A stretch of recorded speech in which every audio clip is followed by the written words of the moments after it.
अस्सलातु वस्सलामु अलैका या हबीबल्लाह।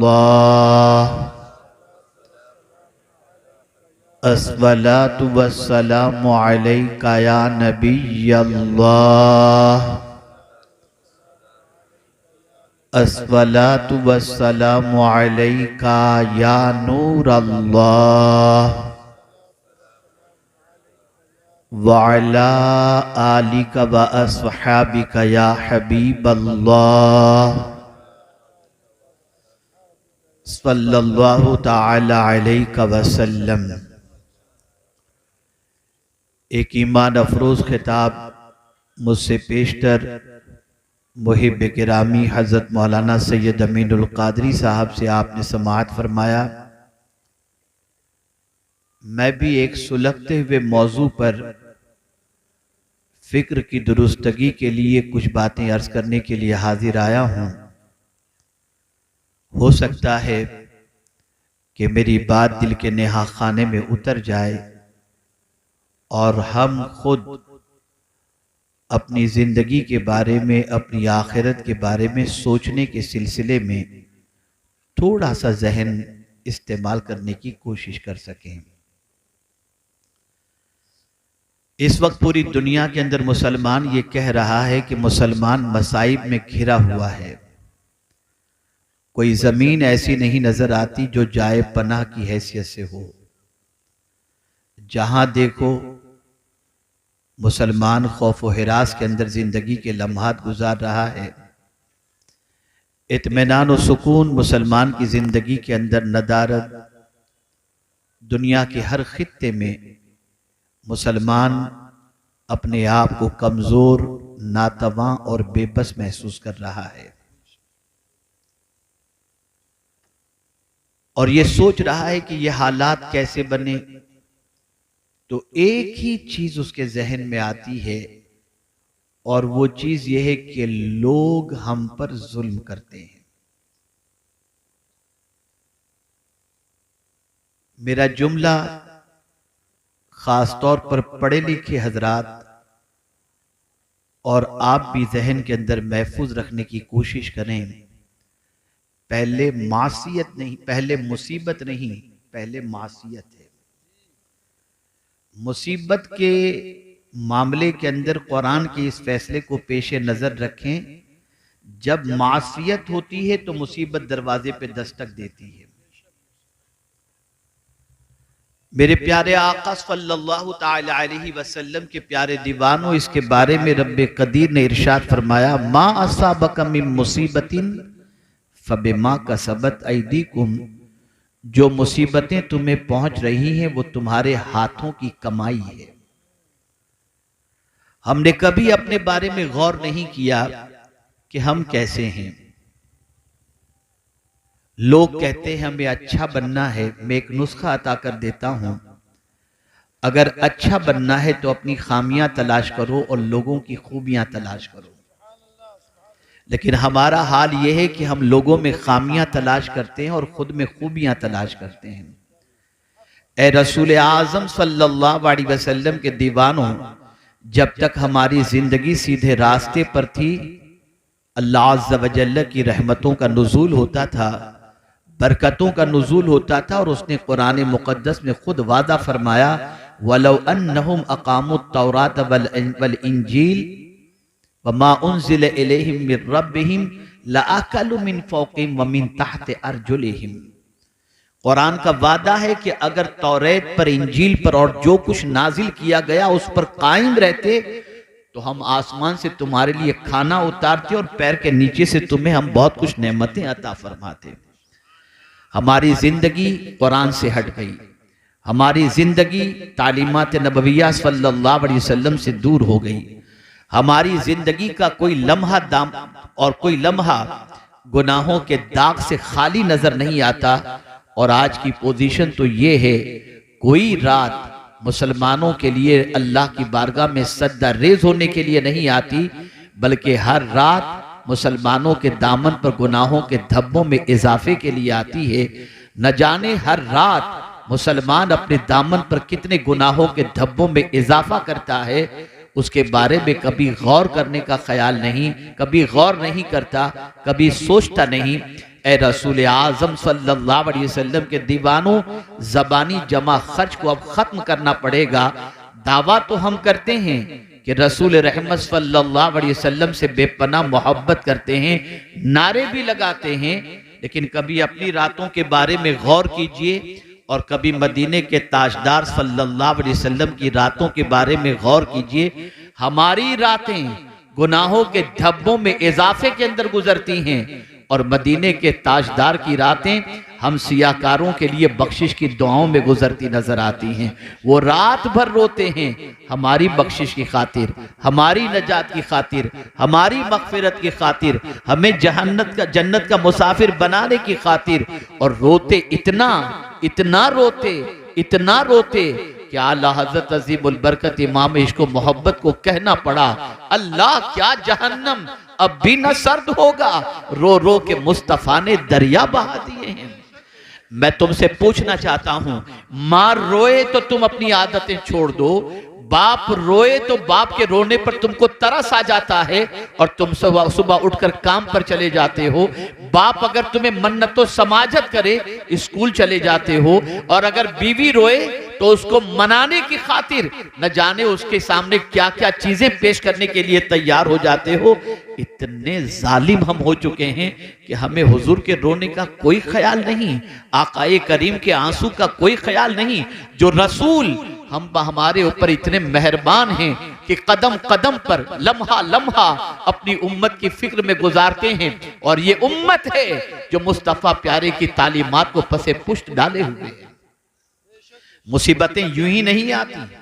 हम ही तो थे कि हमारी मस्जिद में नमाज पढ़ने के बाद निकलने पर बाहर मस्जिद के दरवाजे पर गैर मुस्लिम पानी का ग्लास लेकर के खड़े होते, ये मुसलमान नमाजी पानी पर दम कर देगा, मैं अपने मरीज को पिलाऊंगा तो शिफा मिल जाएगी।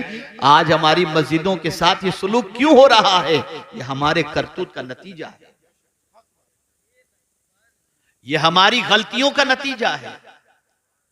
आज हम कुरान के बारे में नहीं जानते, रसूल रहमत सल्लल्लाहु अलैहि वसल्लम के बारे में नहीं जानते, हम इल्जाम तराशी करते हैं, फला ये कर रहा है, वो ये कर रहा है, वो ऐसा करेगा, वो ऐसा करेगा। कुरान ने वाज़े लफ्जों में फरमा दिया, अगर तुम अपने हालात बदलना चाहते हो तो खुद को बदल दो, हम तुम्हारे हालात को बदल देंगे। आइए मैं दो वाकयात आपकी समाअतों के हवाले करूं। जब आदमी बदल जाता है तो अल्लाह हालात कैसे बदलता है, इसमें कोई शक नहीं कि गुनाहों के सैलाब के अंदर दामन को गुनाहों से बचाना बहुत डिफिकल्ट है, लेकिन यह भी अपनी जगह मुसल्लम है कि अगर कोई बचना चाहे तो मौला मदद भी फरमाता है। रसूल रहमत सल्लल्लाहु अलैहि वसल्लम की करम की नजर भी होती है। लेकिन आज मैं आपको एक दर्स देना चाहता हूं। रात के सन्नाटे में अगर गुनाह के धब्बों में इजाफा हो चुका हो, दिन के उजाले में गुनाह कर चुके हों और सर के बालों से लेकर पैर के नाखून तक गुनाहों में जकड़े हुए हों और चाहते हों कि इस गुनाह के दलदल से, गुनाह की सियाही से पाक हो जाएं, क्या अब भी मेरा मौला करम फरमाएगा? क्या इतने गुनाह करने के बाद भी माफ फरमाएगा? हाँ, वो कादिर मुतलक है, वो रहमानुर रहीम है, वो अपने बंदों पर करम फरमाता है। आइए मैं एक वाक़या आपकी समाअतों के हवाले करूं। अल्लाहु अकबर। हजरत हबीब आजमी रदी अल्लाह ताला अन्हु, तारीख उठाकर देखो, उनकी जिंदगी का जायजा लो। तौबा से पहले सूद का कारोबार करते थे, सूद के सिलसिले में बड़े मशहूर थे। अल्लाह अकबर। अगर किसी को सूद पर पैसा देते, ब्याज पर पैसा देते, तो उसके घर पे जब दस्तक देते तो बगैर कुछ लिए वापस नहीं आते थे। एक दिन एक शख्स के घर आप तशरीफ ले गए जिसको आपने सूद पर पैसा दिया था, दरवाजे पे दस्तक दी और उसके बाद साहिब खाना के बारे में पूछा गया तो कहा घर पर नहीं है। उनकी बीवी ने कहा मेरे शौहर नहीं है। हजरत हबीब आजमी जो तौबा करने से पहले सूदखोर थे, उन्होंने बरजस्ता कहा कि तुम जानती हो कि मैं जब किसी के यहां पैसे लेने जाता हूं तो खाली हाथ नहीं लौटता, मैं आया हूं कुछ ना कुछ मुझे दो। उसके घर पे गोश्त मौजूद था, उसने कहा बस यही बच्चों के लिए रखी हूं, ले जा सकते हो। लेकर निकले। अपने घर पहुंचे, बीवी को पेश किया, कहा इसे पकाओ। बीवी ने जब पकाया तो वो खून बन गया, वो गोश्त खून बन गया। बीवी ने बरजस्ता कहा, हबीब मैंने तुमसे कहा है कि सूदी कारोबार छोड़ दो, जरा देखो ये गोश्त के खून में तब्दील हो चुका। अल्लाह अकबर। बीवी के दिल से इस तरीके से दर्द के साथ ये बात निकली थी कि हबीब आजमी का दिल बदल गया और उसी वक्त उन्होंने नीयत की कि मैं आज से सूद के कारोबार से तौबा कर लूंगा। लेकिन आप जरा सोचो, नीयत कर ली, तौबा की नीयत कर ली, सूदी कारोबार छोड़ने की नीयत कर ली, लेकिन उस जमाने के अंदर हजरत हसन बसरी रदी अल्लाह मौला तबारक व तआला अन्हु खिताब फरमाते थे। उनकी महफिलों के अंदर जाने वालों का बड़ा हुजूम रहता था। अल्लाह अकबर। हबीब आजमी ने नीयत की कि मैं जाकर के हजरत हसन बसरी के हाथों पे तौबा करूंगा। घर से निकलते हैं, रास्ते में बच्चे खेल रहे थे, देखा हबीब आजमी को, किनारे पर हो गए और एक दूसरे बच्चे कह रहे थे किनारे हो जाओ, इस सूदखोर के पैर की मिट्टी भी हम पर पड़ी तो हम तबाह हो जाएंगे। हबीब आजमी गए, हजरत हसन बसरी तौबा पर खिताब फरमा रहे थे और खिताब फरमाते हुए हजरत हसन बसरी अलैहि रहमत व रिज़वान ने फरमाया, अगर सच्चे दिल से हबीब आजमी भी तौबा कर ले तो अल्लाह उसकी तौबा को कबूल फरमा लेगा। हजरत हसन बसरी हबीब आजमी को खास तौर पर मुखातब नहीं फरमा रहे थे, लेकिन चूंकि वो सूदखोर की हैसियत से इतने मशहूर थे कि उनसे बड़ा मशहूर कोई सूद के सिलसिले में नहीं था। लेकिन हजरत हसन बसरी ने जब ये कहा तो हबीब आजमी ने कहा, क्या कहा हुजूर आपने? कहा हबीब आजमी भी तौबा कर ले तो अल्लाह उसकी तौबा कबूल कर लेगा। फिर उसने कहा कि क्या कहा आपने? कहा हबीब आजमी भी तौबा कर ले तो अल्लाह उसकी तौबा कबूल फरमा लेगा। अल्लाह अकबर। हबीब आजमी आगे बढ़े, हजरत हसन बसरी के हाथों में हाथ दिया, अपने गुनाहों से सच्चे दिल से तौबा की और जितनों का पैसा लिया था उसे लौटाने का अहद किया। अब यही हसन बसरी रदी अल्लाह मौला तबारक व तआला अन्हु जिनकी बारगाह से हबीब आजमी तौबा करके निकले हैं, आप जानते हैं जब पलट कर अपने घर की तरफ जा रहे थे तो सिचुएशन बिल्कुल बदल चुकी थी। जिस रास्ते से आ रहे थे वहां बच्चे वही खेलते हुए नजर आए, लेकिन अब बच्चों के जुमले पहले जैसे नहीं थे। बच्चों ने कहा, अल्लाह का वली हबीब आजमी आ रहा है, अगर उसकी नजर किसी पर पड़ गई तो उसकी बिगड़ी संवर जाया करेगी।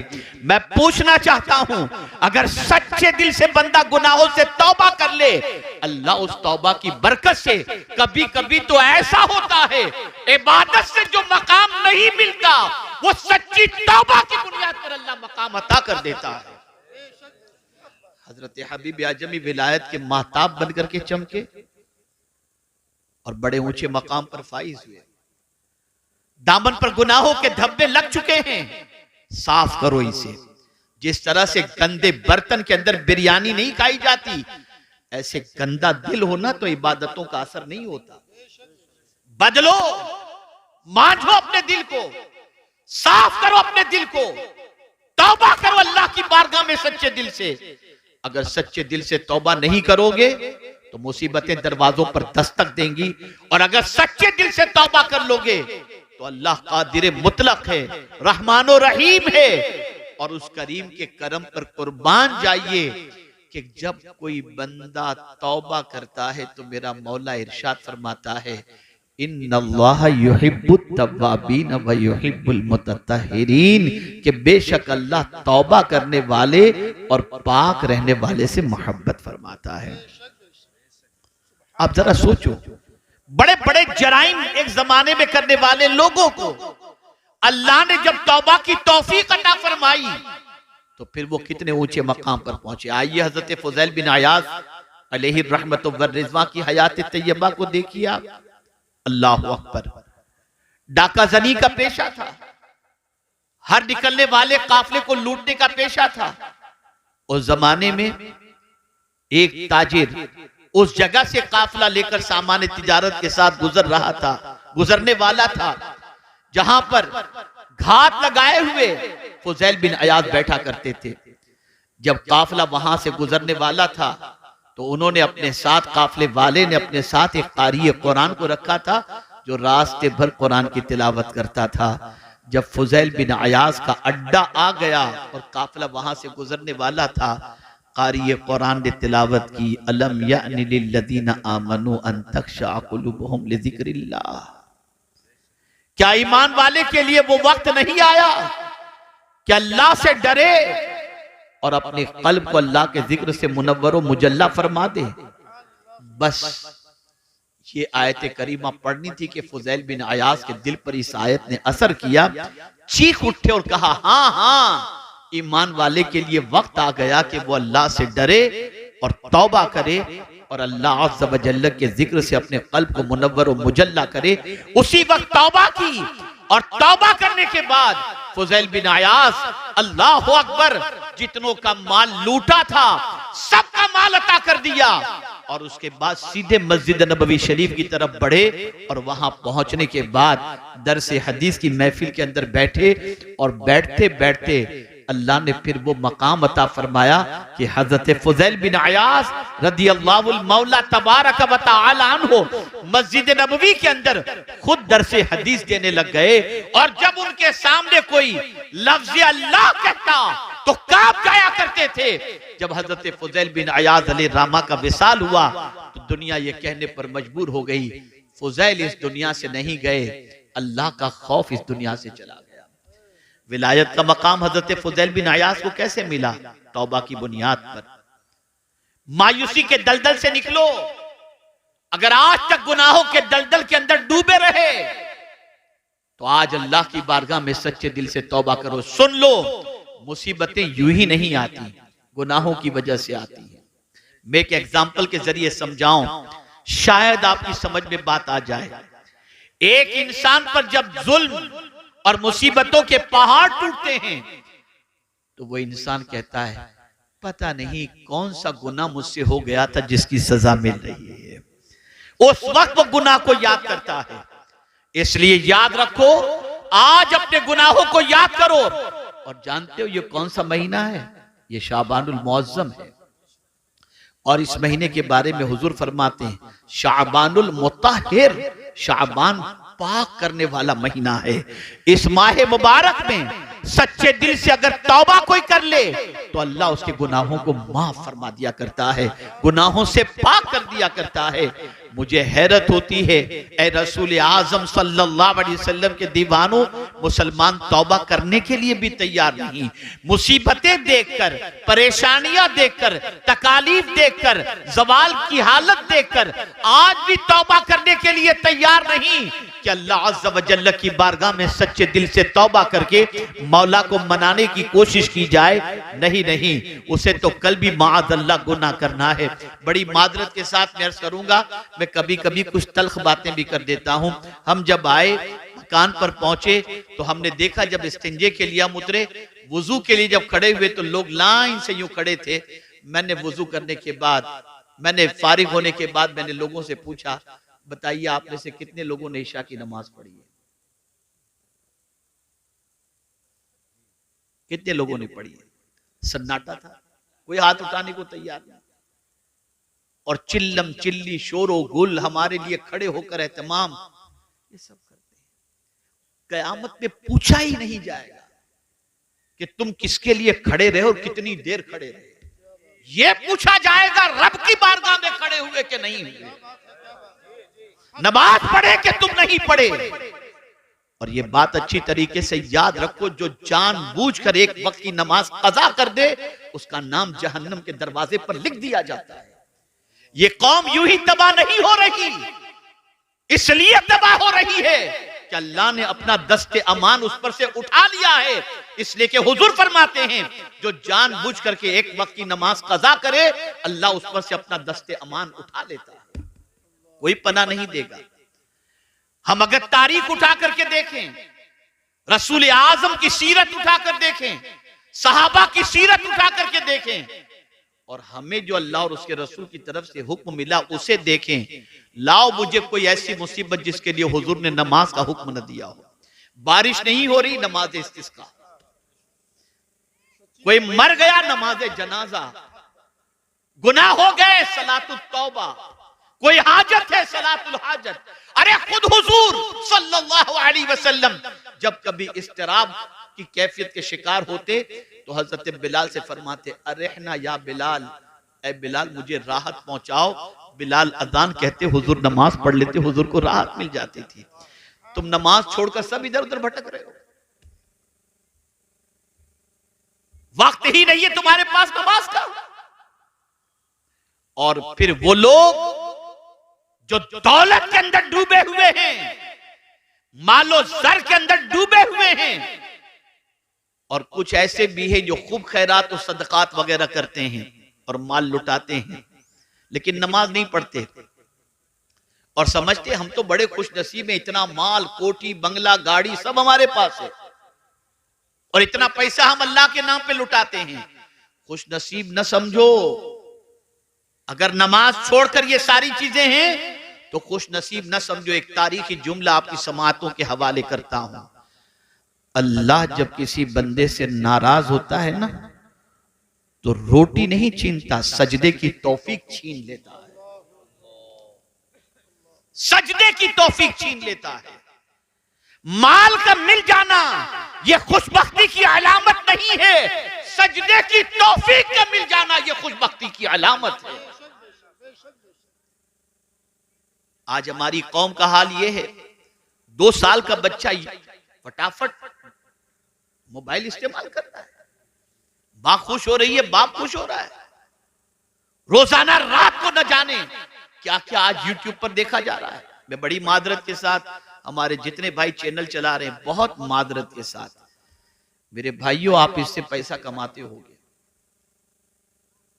ठीक है अपनी जगह पर, लेकिन यहां के प्रोग्राम को जो नश्र करते हो ना, तो इस प्रोग्राम पर अमल की भी कोशिश करो। खाली पैसे कमाने की फिक्र मत करो। ये मत सोचो कि हम YouTube पर इतने व्यूज हमारे मिल जाएंगे तो हमको इतना पैसा मिल जाएगा। क्या करोगे पैसा? कब्र में पैसा नहीं आएगा, नहीं आएगा पैसा कब्र के अंदर। अहद करो, नमाज की पाबंदी करो, आज तक गुनाह हो गए सच्चे दिल से तौबा करो। ये सारी मुसीबतें हमारे हाथों की कमाई है और बहुत सारे गुनाह तो अल्लाह यूं ही माफ फरमा देता है। ये उसका करम है, ये उसका फजल है, ये उसका एहसान है। इसको मैं कुरान की दूसरी आयत से आपको समझाऊं। मेरे प्यारे आका सल्लल्लाहु ताला अलैहि वसल्लम के प्यारे दीवानों, हजरत नूह अलैहिस्सलातु व तस्लीम की कौम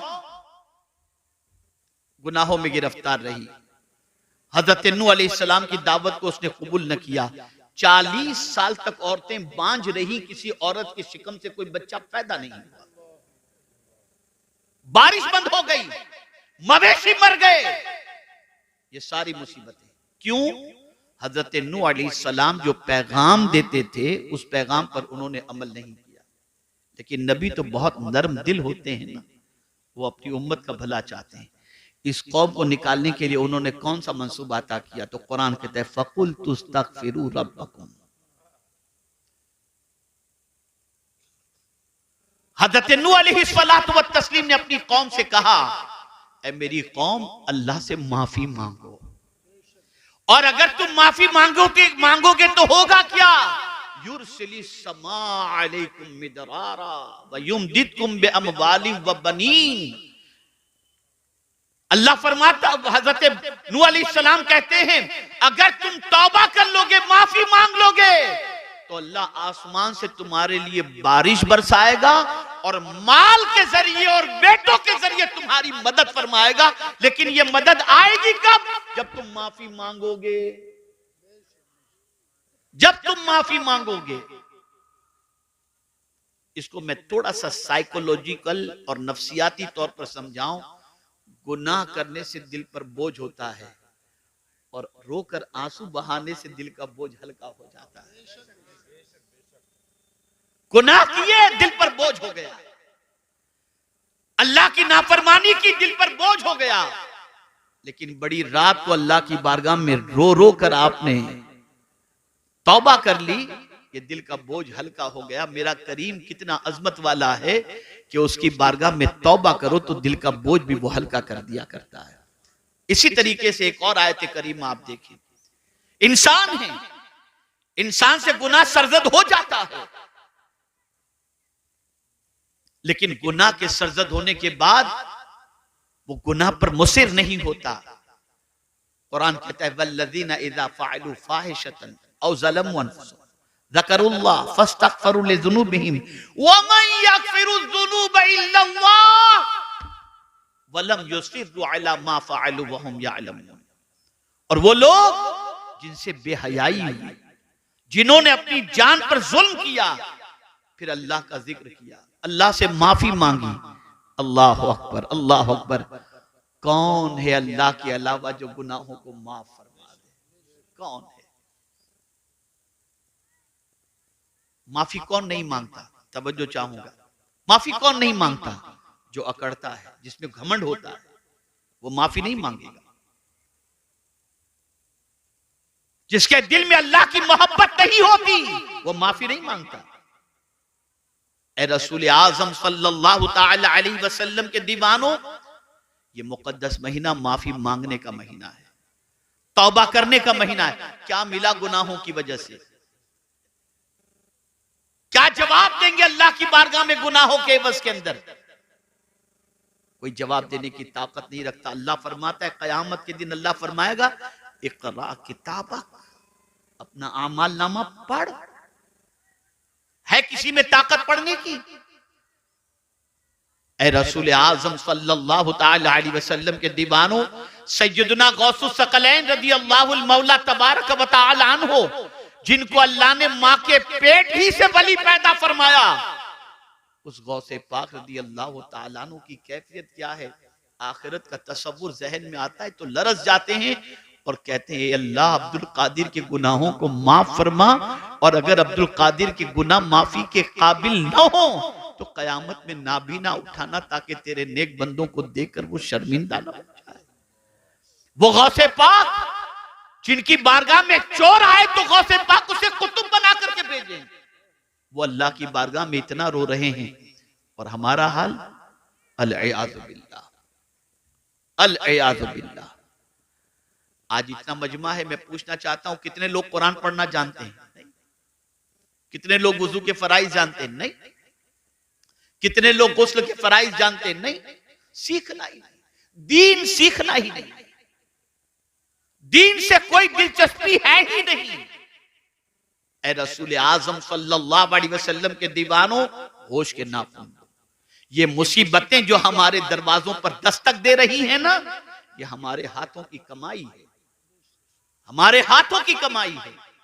हजरत अब्दुल्लाह इब्ने मुबारक रज़ियल्लाहु ताला अन्हु फरमाते हैं बदन में सुस्ती, रिस्क में तंगी और जिस्म में बीमारी, जब ये तीन चीजें पैदा हो जाती हैं तो मैं समझता हूं और मुझे फौरन एहसास हो जाता है कि मेरी जबान से अल्लाह का कोई नापसंद जुमला निकल गया है, जिसकी वजह से इस मुसीबत में मैं गिरफ्तार हो गया।